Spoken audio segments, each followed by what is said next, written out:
હા બાપા.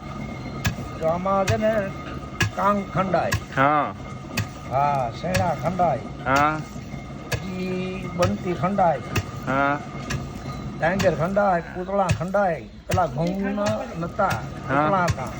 ત્યાં આને આમ કેવાય હું? અને નીંગો, આને નીંગો કેવાય. અને નીંગો, હા અને હાંબેલું. એને હાંભેલું.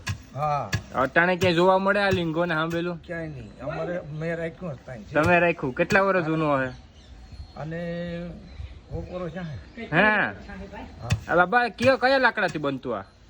ખેરનું, ખેરનું. ખેરનું લાકડું, હા ખેરનું લાકડું છે આ. તે આમાંથી ખાંડવાથી આમ શું થાય? આમાંથી દાણો ભાંગે ઓછો. ભાંગે ઓછો. આ છે ને હા આમ કહેવાય. એટલે ઈ આમ જાય ને એટલે ધીરે ધીરે ખાંડે ને આમ હા તો દાણો ભાંગે નહીં. ઘંટી કરતા સારું ખંડ મતલબ દરાય બધું આમાં ખાંડવાનું આવે, ખાંડવાનું આવે. ઘંટી